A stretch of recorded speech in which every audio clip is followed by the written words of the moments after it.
La Parashá Vayikra comienza con un susurro, una llamada íntima que el Eterno dirige a Moisés desde la tienda de la cita. Cuán pequeño se siente el ser humano cuando está delante del Rey de Reyes, ¿verdad? Es así que la Parashá Vayikra se escribe tradicionalmente con una letra Aleph minúscula al final, un detalle que puede pasar desapercibido o no parecer importante, pero que los sabios interpretan como el símbolo de la humildad extrema.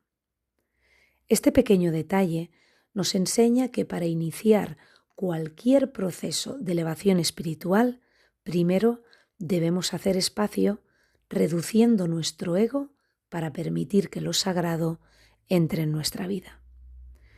Antiguamente, este acercamiento se llevaba a cabo a través de las korbanot, los sacrificios animales, un sistema que el Rambam explica como una necesidad social y de enseñanza de aquel tiempo. El ser humano de entonces necesitaba un rito real y físico para procesar así su devoción y sus errores, utilizando elementos de su entorno cotidiano para expresar su conexión con lo divino. Sin embargo, el tiempo ha transcurrido y nuestra situación ha cambiado profundamente. Ya no tenemos un templo físico ni altares de piedra, pero la estructura espiritual del Mishkan sigue viva en cada uno de nosotros. Como bien enseña el Talmud en el Tratado de Berajot, las oraciones y el servicio del corazón han venido a ocupar el lugar de aquellas ofrendas diarias. Esto nos sitúa en un escenario mucho más exigente y personal.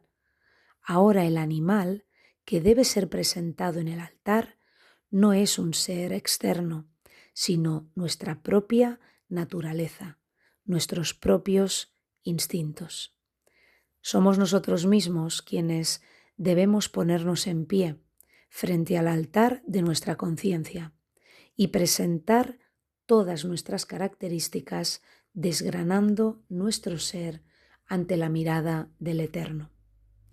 En este proceso de introspección nos encontramos con rasgos que son puramente animales, impulsos de ira, egoísmo ciego, terquedad o esa prisa vanidosa que nos hace creer que podemos y debemos cubrir todas las necesidades.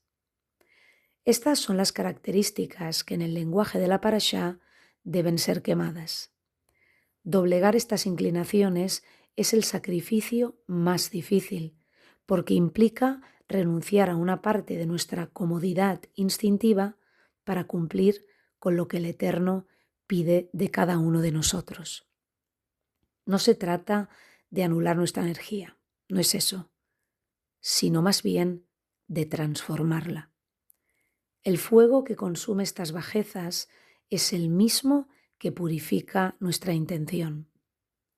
Al mismo tiempo, poseemos características humanas nobles, nuestra capacidad de amar, de razonar y de crear justicia, que éstas también deben ser ensalzadas. Estas son las ofrendas que elevan nuestra existencia, convirtiendo lo ordinario en un aroma grato que armoniza nuestro ser con el propósito de la creación. Esta enseñanza nos lleva a comprender que el compromiso actual no es material, sino de integridad. El Talmud en Menajot nos recuerda que no importa si la ofrenda es grande o pequeña, siempre que el corazón esté dirigido al cielo. Al final del camino, la Parashá de Vayikra nos invita a dejar de escondernos tras rituales vacíos y presentarnos tal y como somos. Al quemar lo que nos pesa y alzar lo que nos define, nuestra vida deja de ser rutina y se convierte en altar. Pero hay un punto aún más profundo que a menudo evitamos mirar, porque ofrecer lo negativo, la ira, el egoísmo, la impaciencia, es difícil, sí, pero reconocible. Sabemos dónde están nuestras sombras.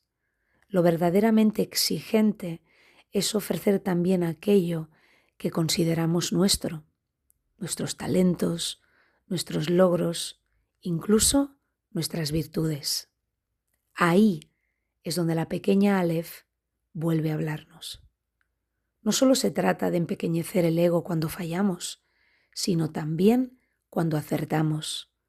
No solo cuando caemos, sino también cuando nos levantamos. Porque el ego no solo se esconde en el error, se disfraza con más elegancia en el éxito. Y entonces la pregunta ya no es qué estamos dispuestos a corregir, sino qué estamos dispuestos a entregar. Porque si el antiguo altar consumía carne y fuego, el altar interior consume algo mucho más sutil, la necesidad de ser el centro, de tener razón, de ser visto. Y ese sacrificio silencioso, invisible, constante, es el que verdaderamente transforma.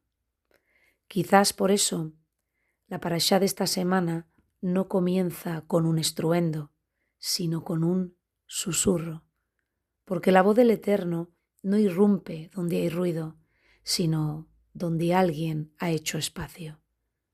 Al final se nos pide ser perfectos. ¿Qué piensas? Yo creo que no. Se nos pide estar presentes, desnudos de excusas, sin máscaras, sin atajos.